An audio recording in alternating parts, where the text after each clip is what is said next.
Yes! Okay, welcome back to another episode of Trenny and C. Yes. No. Oh, We were into it for a second. Yeah. Go ahead. Ooh, I'm tired now. Okay. C, what do you have for us today? What we have today is the Macallan Gold, and it's on an angle because I don't want to reflect it into your eyes. So, the Macallan Gold. So stick around to see where this fits in the line of Macallans.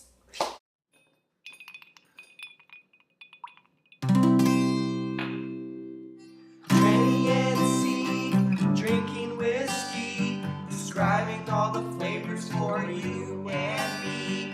Irish, Scotch, bourbon, and rye. If they like a bottle, they'll tell you why.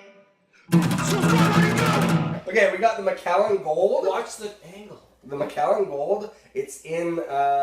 It's been the replacement of the age statements. So it used to start with the 12-year-old, and now it started with gold, whatever the hell that means. So there's no age statement. They in a crafty way claim natural color. Yep. Can I read the wording? Yeah. It's And kind you of tell me, is this natural? It says, the Macallan 1824 series has been created to showcase the beautiful range of natural color found in our whiskeys.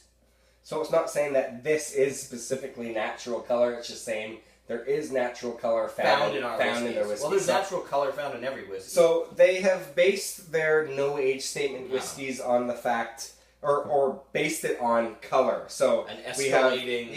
So we have the gold, you have the amber, you have the sienna, you have the ruby, and I think then you have like the rare cast. It just keeps going up. So which is kind of misleading because color doesn't necessarily indicate the quality of the quality or the age.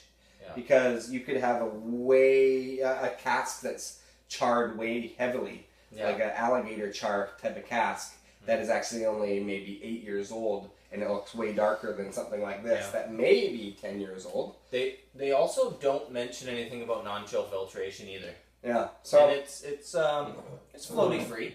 It's floaty free. You add water. There's none of that Scotch mist or anything like that. So this is the gold, and it is 40% alcohol as well. Yeah. So again, it's the bottom of the 1824 range, but it still has a price higher than a lot of other. Yeah, it reflects maybe something a little higher. It reflects a mid-range whiskey. But this is also right now what we were talking about. I'm gonna pour this. Yeah, do it. Go ahead. Yeah. So what we're talking about right now is based on if you were going to a liquor store and that's a good sound. So far that's good. And you're going to a liquor store and there's a couple things you always want to check for on a bottle, especially if you're dropping $80 to $100 on a bottle of whiskey. You always want to check for non-chill filtered. You want to check for natural color, and if it's at a higher percentage alcohol, like I kind of think that 45, 46 range that's a bit more bang for your buck. It's nice to have an age statement too. Yeah, and having an age statement. And this really covers none of that. So really, like going to the liquor store, throwing $100 at something like this, you might not be. It's not the first thing you want to buy if you're well researched. However, right. Yep. It turns out, in my opinion, this is really good. It's not bad at all. I like it. I quite like it. So that again, but that is just being an educated consumer. You might not think that this is actually going to be very good. It doesn't cover. Right? It doesn't check a lot of boxes. Yeah. It doesn't check a lot of boxes, but it's still really good. Yeah. So, in my opinion. Okay, well, let's get to color. It says it's kind of maybe sort of naturally colored. Yeah. And if that's the case, and the color, it's right on the bottle. It says gold. So apparently it's a brassy gold, in my opinion. Yeah, so a cheaper gold. Yeah. That's a bottom shelf, I guess. No. It's a brass. It's a brassy gold. It's got a bit of a brownness to it. So we always cover color, nose, taste, finish, and viscosity. Yeah. Go ahead. So with this color, it's not. You don't see a lot of that tan in there. It's not like a kind of like a tanning bed tan and orange. But, so this could be actually the natural color. And if so, that's nice. That's a nice looking thing. I draw some similarities. Yeah. In color and in the nose to the Liquid 15. Interesting. Smell that. You getting it? You getting it? I can see that. Yeah. So this is oak sherry cask. It's from Juarez, Spain. Yeah, that's right. So Macallan is pretty renowned for using sherry cask, not even finishes, but just completely aging their whiskeys into sherry cask. Blasting them with sherry cask, eh? Yeah, so, and that's, I mean, some people may think that's a little bit overboard. Some people really, really love it. I mean, Macallan is one of the most sought-after collectible whiskeys on the market. But, you know, I've been, when I was in Scotland, which was in 2013, a lot of the kind of head people in the whiskey world there had some hesitations to how they did their scotches. They weren't Macallan fans. They weren't Macallan fans. I think a lot of people were just thinking that they're overdoing it with the sherry cask. Were they jealous? They could be. I mean, who knows? These are... They're very successful. Widely sold around the world. Macallan. The Macallan, yeah. All right. Not to be confused with Macallan, which is another single malt. Macallan? Macallan. So it's not the Macallan, it's the Macallan. There's your shout out, Macallan. All right, let's smell it. Yeah.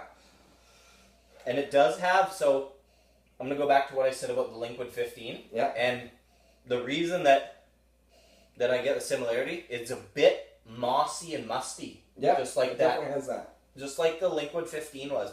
There was a must to that liquid that lingered. And I find that with a lot of good Scotch, is it has that kind of musty, old hotel room kind of smell to it, which is nice, actually. Yeah. Eau de vie. So I get a lot of like date square and like fig, a little bit of brown sugar. There's definitely the sherry influence. Oh, I mean, sherry it's cream. Huge. It's sherry creamy. Cream, it is a creamy nose for sure. It's bold. It's a bold, robust nose, though. Yeah, and it is powerful. Definitely. It's powerful. It's but it's pleasing. It doesn't burn your nostrils out because it does, like you said, it has that cream to it. It's kind of got that butterscotch kind of smooths it out cream. a bit. It's quite nice. Yeah. The nose is really nice. I like it. Okay, taste should we it. taste it? Let's taste it. Yeah. Oh yeah. It's got a easy drinking sweetness to it. It reminds me of when I was in Scotland. One of the biggest desserts there is sticky toffee pudding, which is kind of a date square with toffee drizzle and then cream, like heavy cream poured onto it. And it does have that kind of thing to it where it's got that date, even a figgy kind of note to it on the flavor. I'm thinking I have a ginger apple as my tasting. I definitely can taste that ginger. That is a good. No, it's got that. How ginger's a little bit spicy. Yeah. And it's good. You know, the creamy sherryness to it. Like you said, there's fruity notes to it. It's got a good creamy taste to it. It also has this a bit desserty. A bit desserty, but it kind of hits home in the sense that it makes you feel. It's like a cozy. It's a cozy whiskey that you kind of want at Christmas time. Yeah, sure. It's like a Christmas spicy. Yeah. I want it by a fire when the weather's really cold. That's what it reminds me of, and not in the peat blast kind of way. It's just this comforting, creamy. It's nice. It's nice. Talk about the finish. Okay. I get this. It kind of finishes off along the same lines, of course, but it has this raisin kind of drying out from a fresh fruit to a dry fruit, and that's where I get a lot of the oak influence.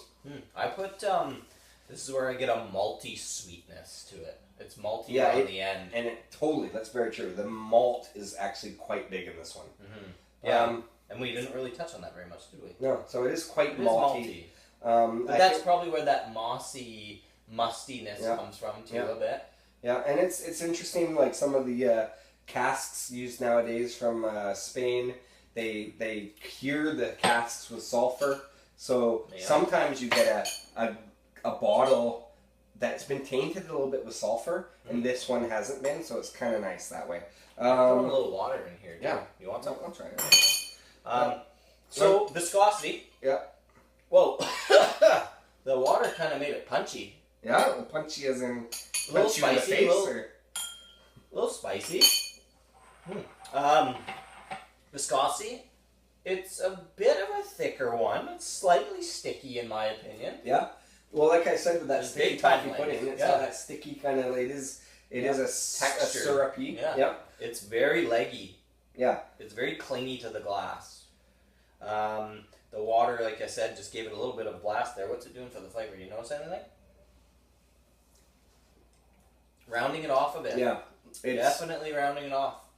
But it boldens it too. It doesn't completely drown it. Yeah. So it can take water. Doesn't extinguish it. Sometimes whiskey that's 40% alcohol, it extinguishes. Yeah, it's gone. But You're drinking also water. Yeah. something also that's really old, like a say 15 and up. Yeah. The more water you add, it drowns it out too. Okay. So this to me says it's probably actually not that old. Yeah. Well, okay. But that's okay. They don't claim to be any age, so.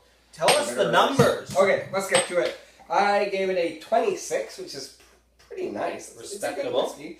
And you give it 27.16. I like it.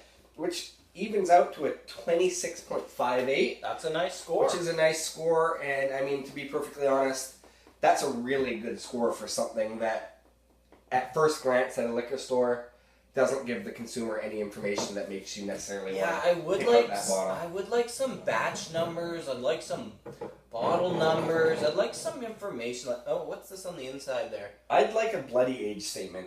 Let's be honest here, people. We gotta start getting these age statements back on whiskey. I know the demand has been so huge that the supply isn't keeping up. I don't know if I believe that. But I don't believe it really either.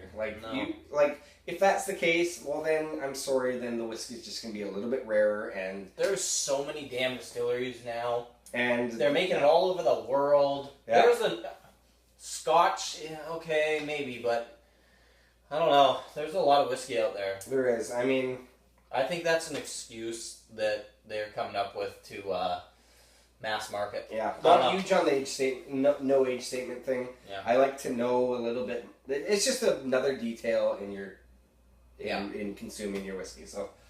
Well, anyways, we like it. It's a good one. Yeah, if you enjoyed this video or any other Trenny and C video, please like it and share it. We don't care if you share it on Facebook or Twitter or wherever else you're allowed to share things, but just share it.